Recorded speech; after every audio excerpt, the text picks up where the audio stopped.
हाँ तो साथियों कल के जो पार्ट 2 जो पार्ट था उसमें जो है कि कहाँ तक हो गया था?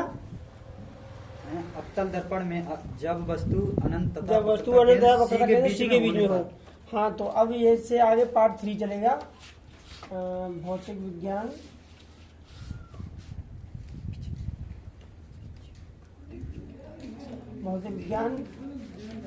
पार्ट 3। ठीक है,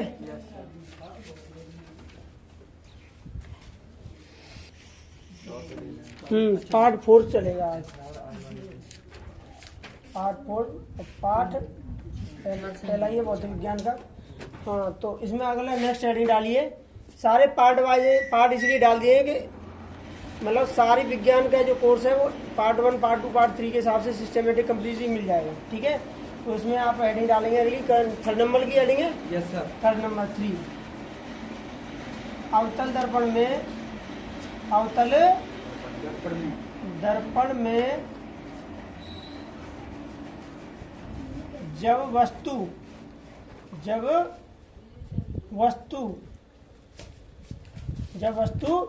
वक्रता केंद्र सी पर हो, वक्रता केंद्र पर हो या वक्रता केंद्र सी लिख दो, केंद्र पर हो। अब इसका चित्र समझ लेते हैं। पहले देखिए ध्यान से, तो अवतल दर्पण चाहिए, कब बनेगा? अंदर कलई करने पर अवतल दर्पण बनेगा। अच्छा, बाहर बनने पर बनेगा, ऐसे बनेगा। कन्फर्म है ना? यानी किसी गोली पृष्ठ के दबे हुए भाग से प्रकाश का परावर्तन हो तथा उभरे हुए भाग पर कलई कर दी जाए। ठीक है, वेरी गुड। तो ये एक्टिवनेस रखनी है आपको कि पता चलता रहे कि आगे पीछे हो गया। तो ये एम मिरर हो गया, ये पी पोल हो गया, ये एफ मुख्य फोकस, ये सी सेंटर, और ये चाहो तो लिख दीजिए मुख्य अक्ष। सबकी परिभाषा लिख चुकी हैं और डिस्क्रिप्शन में भी डाल दूंगा इसे। तो आप इसे सब सिस्टमैटिक पार्ट 1 पार्ट 2 पार्ट 3 सारा कोर्स कंप्लीटली मिल जाएगा आपको। ठीक है ना? तो आगे देखिए, जब कोई वस्तु वक्रता केंद्र सी पर होती है, जब कोई वस्तु वक्रता केंद्र सी पर, नाम दे दो बेशक ए बी। जब कोई वस्तु वक्रता केंद्र सी पर होती है, जब कोई वस्तु वक्रता केंद्र सी पर होती है, जब कोई वस्तु वक्रता केंद्र सी पर होती है तो कुछ किरणें मुख्य अक्ष के समांतर आती हैं, आपतित होती हैं।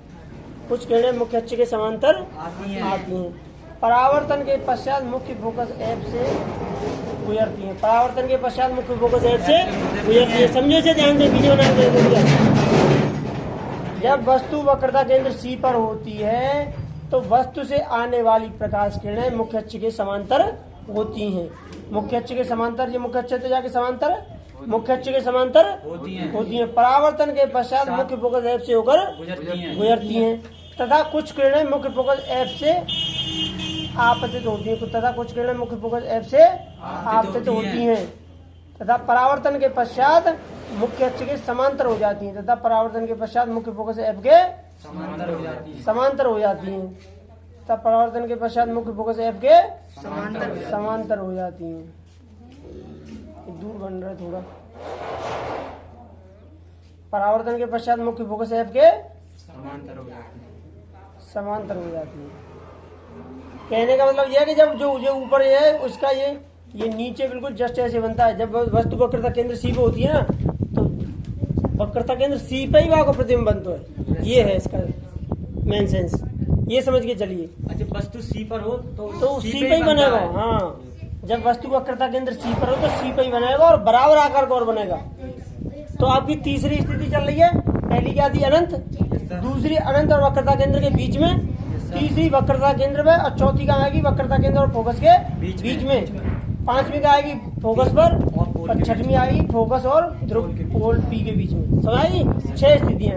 तो आपकी ये तीसरी स्थिति है। अब क्लियर हुआ कुछ? जब कोई वस्तु वक्रता केंद्र सी पर हो तो वस्तु से आने वाली कुछ प्रकाश किरणें मुख्य अक्ष के समांतर होती है। परावर्तन के पश्चात मुख्य फोकस एफ से गुजरती हैं।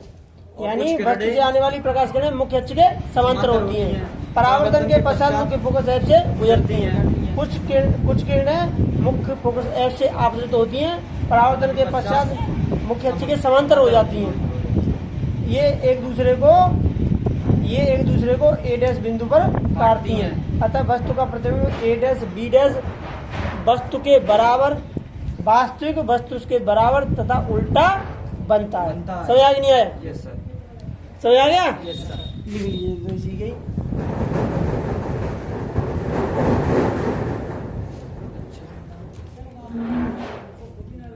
जब वस्तु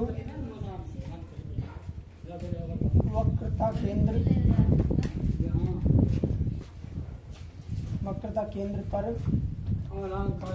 होती है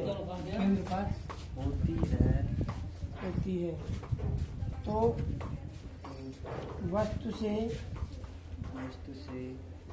आने वाली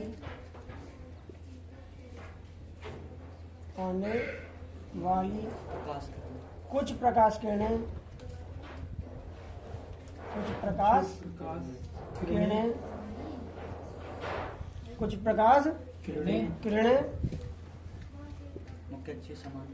मुख्य अक्ष के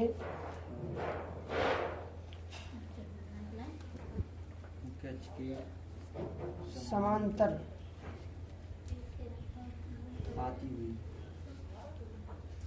आपतित होती हैं। मुख्य अक्ष के समांतर आती हैं या आपतित होती हैं? आपतित होती हैं, यानी आपतित किरण भी कहते हैं, आपतित होती हैं। परावर्तन के पश्चात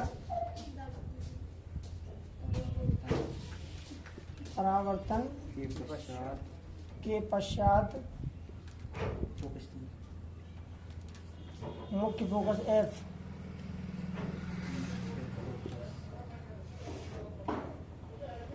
से होकर गुजरती हैं। मुख्य फोकस एफ से होकर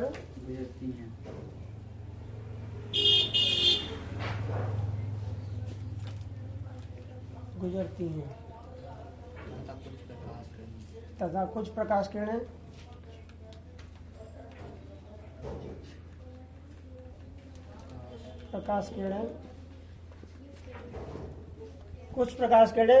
मुख्य फोकस एफ से आपतित होती हैं, मुख्य अक्ष के समांतर हो जाती हैं। कुछ प्रकाश किरणें मुख्य फोकस एफ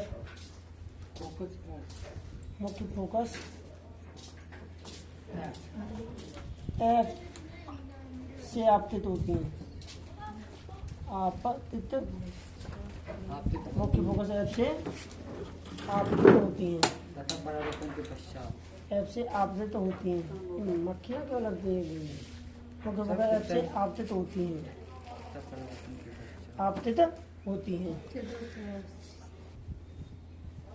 परावर्तन के पश्चात मुख्य फोकस एफ से आपतित होती हैं।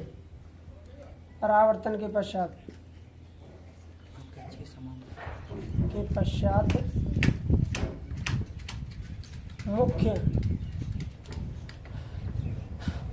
मुख्य अक्ष के समांतर हो जाती है। समांतर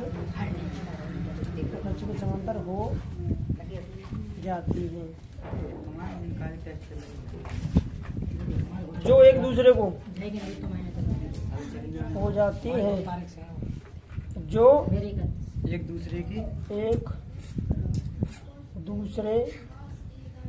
एक दूसरे को ए डैश बिंदु पर काटती हैं। एक दूसरे को ए डैश बिंदु पर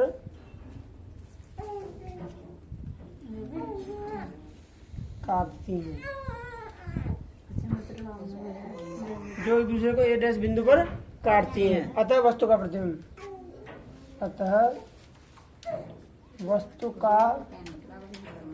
प्रतिबिंब लिसन, वस्तु का प्रतिबिंब उल्टा वास्तविक तथा वस्तु के बराबर आकार का बनेगा। तथा वस्तु के बराबर आकार का बनेगा, वस्तु के बराबर आकार का बनेगा। चाहो तो नाम भी दे सकते हैं, ए डैश बी डैश।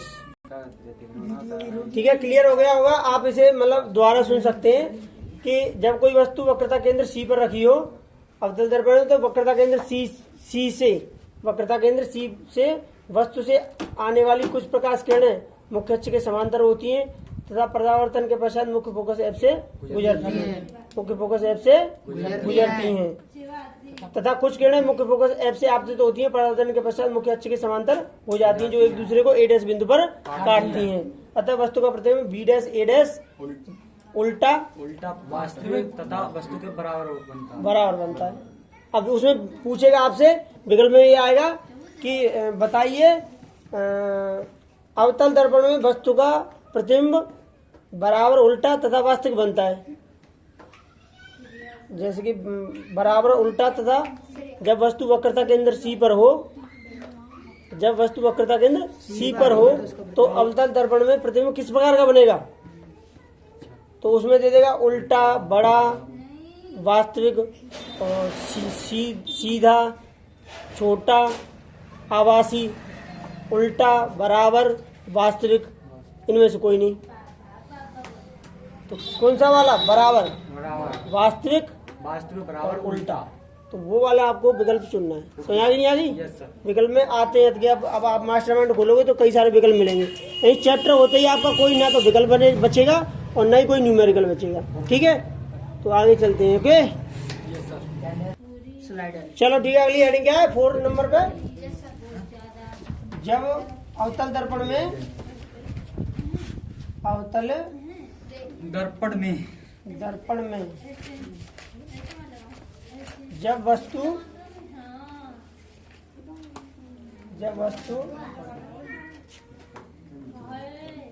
वक्रता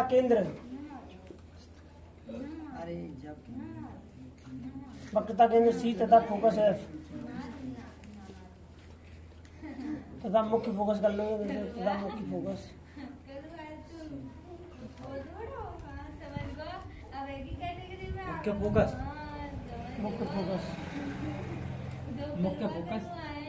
एफ के बीच में हो, एफ के बीच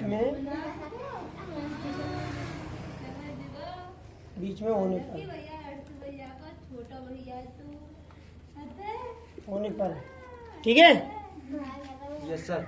आगे देखिए, तो इसे चित्र से समझेंगे। देखो ये अवतल दर्पण बन गया, कलाई अंदर कर दें, नहीं सर, बाहर। तो अवतल में छोटा से अ, और इधर सुनो, अवतल ऐसी तो लिखा जाए, अवतल ऐसी तो ठीक है। तो अवतल जैसे लिखा है तो अवतल में जाके ये निकाल लो। ठीक है, बस कलाई बाहर से करनी है और अंदर से और रहना है। परावर्तन समझ लो, अवतल, ठीक है ना। अब इधर समझ लो, उसे उत्तल बनता है। तो उत्तल जो जैसे एक ये रखोगे ऊपर से करना है, उत्तल में जैसे कि ये है तो जो रिफ्लेक्शन होगा वो बाहर से है, अंदर से कराइए। एक चीज को मतलब फिक्स कर लो, अवतल को, उसका उल्टा करके। हाँ, जैसे तुम्हें वो एक को फिक्स कर लो माइंड में, बस कुल मिला के, दूसरा तो उल्टा हो जाएगा।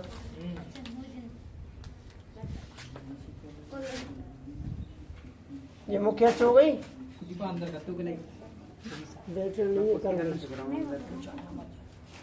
मुख्य अक्ष, दर्पण M, mirror E F C. अब क्या इसमें क्या है? अवतल दर्पण में जब वस्तु वक्रता केंद्र सी तथा मुख्य फोकस एफ के बीच में हो, तो वक्रता केंद्र सी है, जिसे इधर देखो, वक्रता केंद्र सी है और एफ ये है फोकस। तो वस्तु यहाँ रख लो, यहाँ रख लो, यहाँ रख लो, यहाँ कहीं रख लो। तो मान के चलो वस्तु हमने यहाँ रख ली, ठीक है। तो ये ए और ये बी, ठीक है।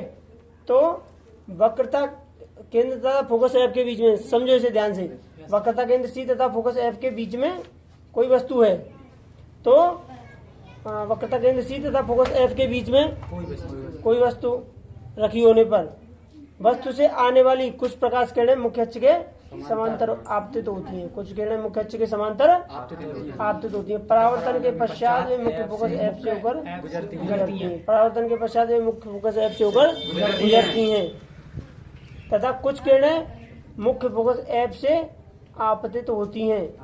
परावर्तन के पश्चात मुख्य अक्ष के समांतर हो जाती है। मुख्य अक्ष के समांतर हो जाती हैं। तो मुख्य फोकस एफ से आती है, परावर्तन के मुख्य अक्ष के समांतर हो जाती हैं। यहाँ पे कर दीजिए ए डैश। तो यहाँ पे बी है तो बी या बी ए डैश कर लो या बी ए कर लो। यानी अगर इस वस्तु को लिखेंगे तो ए भी लिखा जाएगा और इसे लिखेंगे तो ए डैश बी लिखा जाएगा। तो मतलब उल्टा हो जाएगा, जैसे बी डैश कर लीजिए बेशक।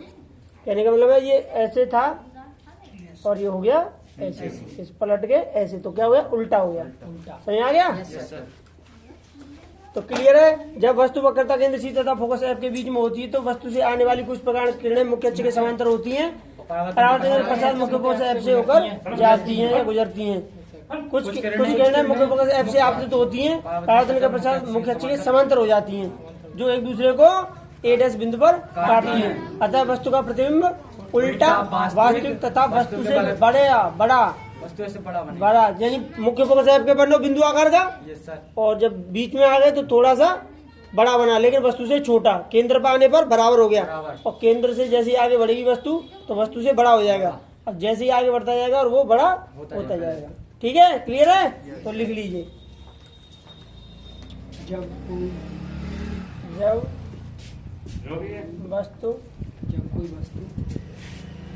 जब कोई वस्तु कर लो या जब वस्तु कर लो, चित्र तो बनाओ। जब कोई वस्तु वक्रता केंद्र सी तथा फोकस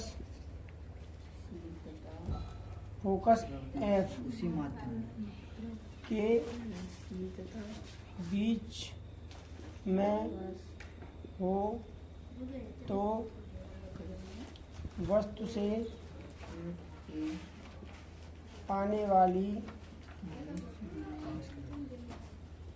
कुछ प्रकाश किरणें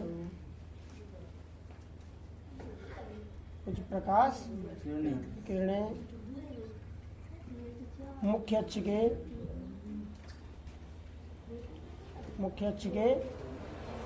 के क्या होती हैं? समांतर। मुख्य अक्ष के समांतर होती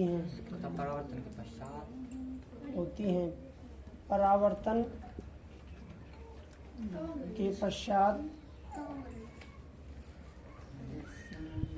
मुख्य फोकस एफ से गुजरती हैं। मुख्य फोकस एफ से गुजरती हैं। मुख्य फोकस एफ से गुजरती हैं तथा कुछ किरणें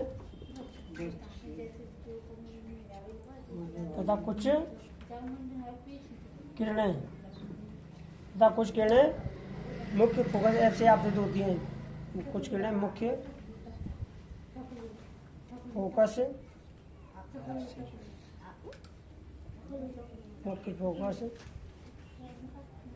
एफ से आपतित होती हैं।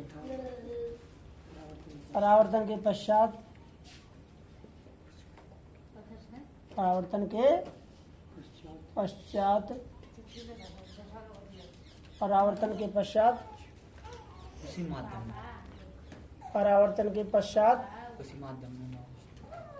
मुख्य अक्ष के समांतर हो जाती है। परावर्तन के पश्चात मुख्य अक्ष के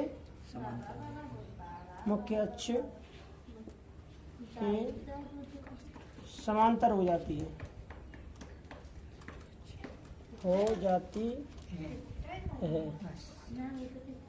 अतः जो एक दूसरे को ए डैश बिंदु पर काटती हैं, जो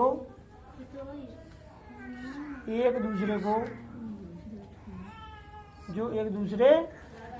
को ए डैश बिंदु पर आती हैं। अतः वस्तु का प्रतिबिंब, उल्टा वास्तविक, अतः वस्तु का प्रतिबिंब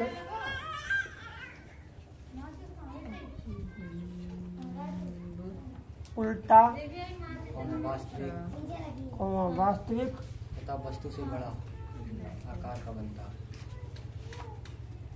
तथा वस्तु से बड़े आकार का बनता है, बड़े आकार का बनता है। अब आप चाहें तो जैसे यहाँ वस्तु लिखी है तो वस्तु पे लिख दीजिए ए बी, वस्तु की जगह ए भी ले सकते हैं, और प्रतिबिंब की जगह क्या ले सकते हैं, यू के बी, ए डैश बी डैश, यहाँ बी डैश भी सब लिख दीजिए इसमें, ठीक है। क्योंकि ऐसे करके यहाँ से तो ए भी बन रहा है, यहाँ से ए और बी, और जो प्रतिबिंब बनेगा जो तो ये बी डैश और ये ए डैश, ठीक है। आप नाम देना चाहे दे दें, न दे तब भी कोई प्रॉब्लम नहीं है, ठीक है। यानी वस्तु की जगह पे ए बी और प्रतिबिंब की जगह पे ए डैश बी डैश, क्लियर है। यानी वस्तु की स्थिति, अब पूछे आपसे वस्तु की स्थिति, तो वस्तु की स्थिति क्या है, वस्तु की स्थिति, वस्तु की स्थिति है वक्रता केंद्र सी तथा फोकस के बीच में, क्लियर। अब पूछे प्रतिबिंब की स्थिति,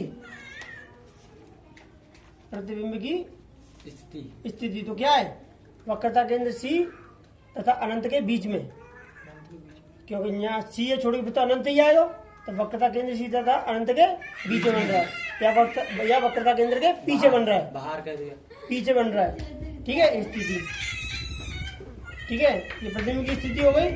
अब पूछेगा प्रकृति, प्रकृति क्या पूछेगा, प्रकृति, तो प्रकृति में क्या कहेंगे,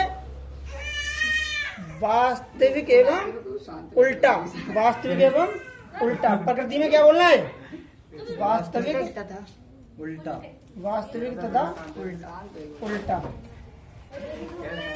और आकार में क्या कहेंगे, वस्तु से बड़ा, वस्तु से बड़ा, वस्तु से बड़ा। ये विकल्प में आ जाते हैं कि प्रकृति का मतलब क्या है और उसका मतलब जो है कि, चलो अगली हेडिंग है इसमें, फिफ्थ नंबर है हमारे में स्कूल में, फिफ्थ नंबर पे, जब वस्तु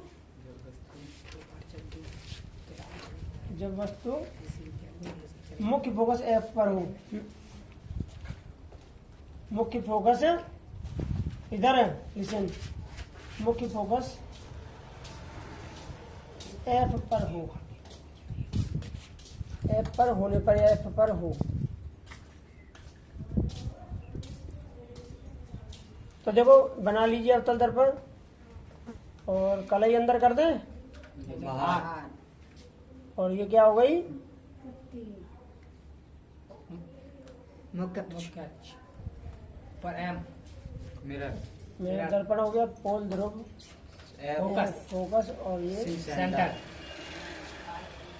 ज्वाला सेंटर,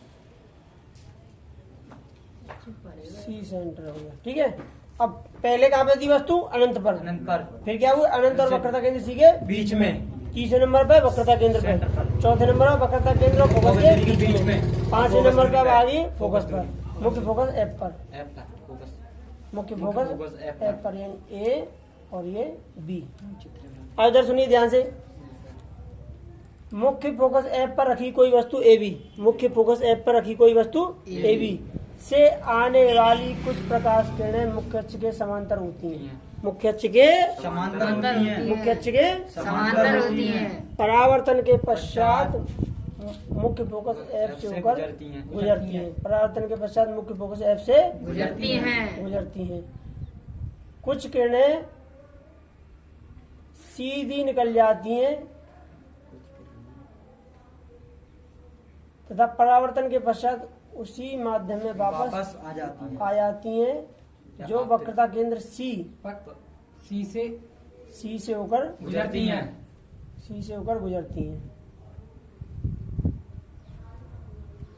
वक्रता केंद्र सी से होकर गुजरती हैं। गुजरती हैं।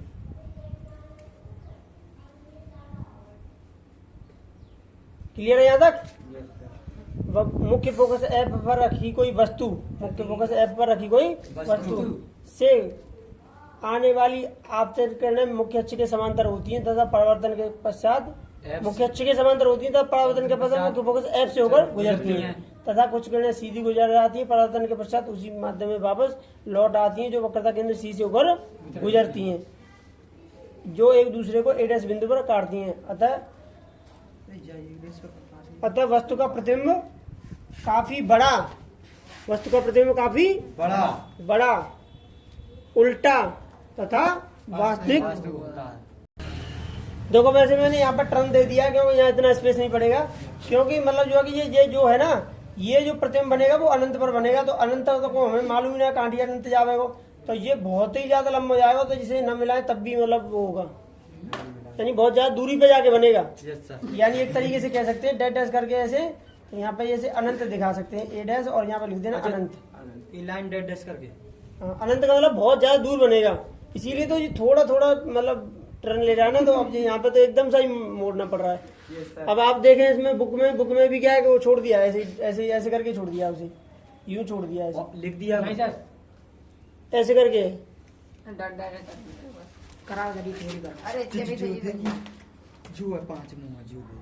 ठीक है। बैठ यहाँ, आगे देखो तो क्या लिखना है, जब वस्तु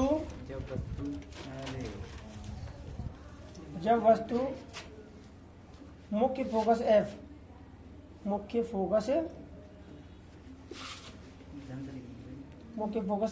पर हो, तो वस्तु से आने वाली कुछ प्रकाश किरणें, वस्तु से आपतित कुछ प्रकाश किरणें, वस्तु से आपतित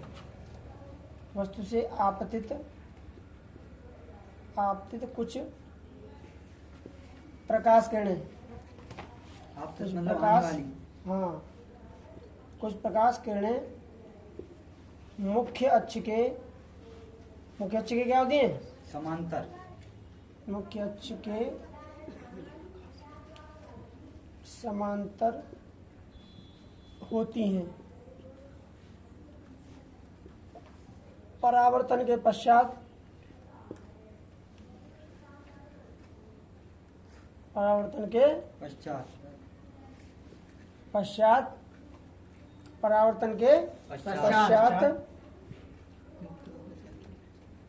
के पश्चात मुख्य फोकस एफ से गुजरती हैं, मुख्य फोकस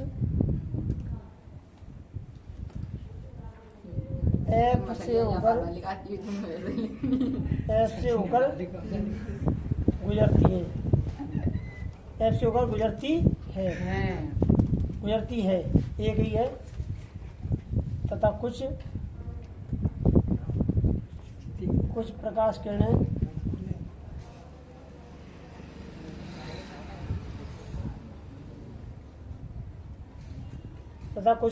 किरणें सीधी निकल जाती हैं,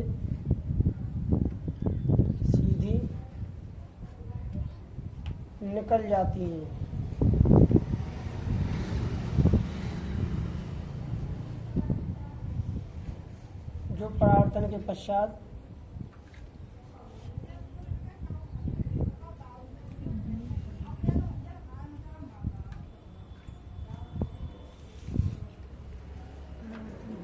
उसी माध्यम में वापस लौट आती है,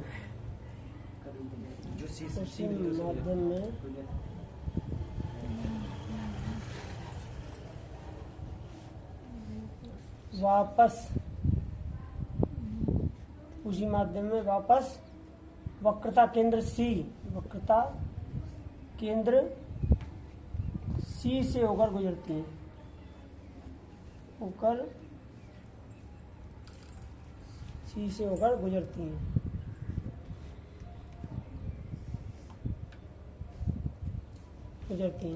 अतः वस्तु का प्रतिबिंब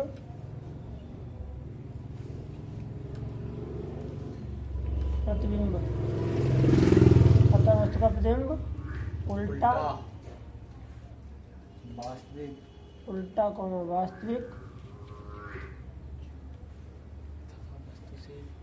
उल्टा कोई वास्तविक, उल्टा वास्तविक या वास्तविक से अधिक, तथा वस्तु से बहुत बड़ा। बहुत बड़ा।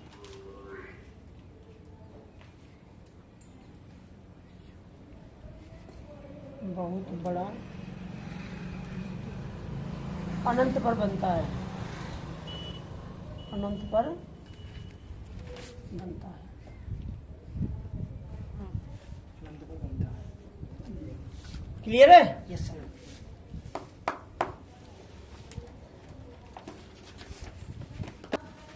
देखो लास्ट पार्ट रह गया इसका, 6 वाला है ना। सर अवतल दर्पण में, अवतल दर्पण में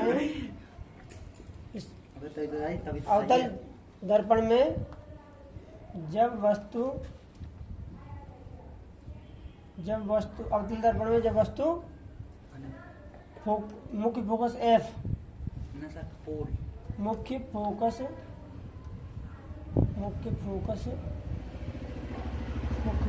एफ तथा ध्रुव पी के बीच में होने पर,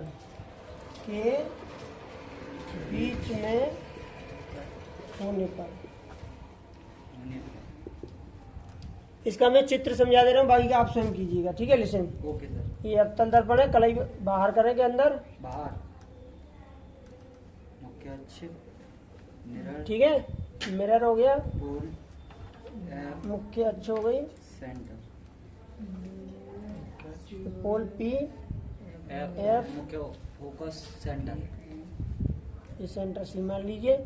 मुख्य फोकस एफ तथा ध्रुव पी के बीच में वस्तु ये रख दीजिए।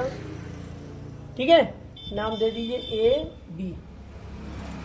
ठीक, अब इसे आगे करते क्या, दूसरे सुनो ध्यान से, अपने आप लिखना, इसको लिख नहीं रहा हूं मैं। जब वस्तु मुख्य फोकस एफ तथा ध्रुव पी के बीच में होती है तो वस्तु से चलने वाली कुछ प्रकार की किरणें मुख्य अक्ष के समांतर होती हैं। परावर्तन के पश्चात मुख्य फोकस एफ से होकर गुजरती है। मुख्य फोकस एफ से होकर गुजरती है, मुख्य फोकस एफ से होकर गुजरती है, मुख्य फोकस एफ से होकर गुजरती है। ओके। कुछ प्रकाश किरणें सीधी निकल जाती हैं तथा परावर्तन के पश्चात उसी माध्यम में वापस आकर सेंटर वापस वक्रता केंद्र सी से होकर गुजरती हैं। वक्रता केंद्र सी से होकर, ये छोटा बना दिया थोड़ा, फिर ऐसे तिरछा लेना पड़ेगा। वक्रता केंद्र सी से होकर गुजरती हैं। थोड़ा और बड़ा बना लेना बेशक से। वक्रता केंद्र सी से होकर गुजरती हैं, जिन्हें आगे बढ़ाने पर वे एक दूसरे से बिखर जाती हैं। जिन्हें आगे बढ़ाने पर वे एक दूसरे से बिखर जाती हैं, जो अनंत तक कहीं पर भी आपस में नहीं मिलती। अगर आभासी रूप में इन्हें पीछे की ओर बढ़ाया जाए,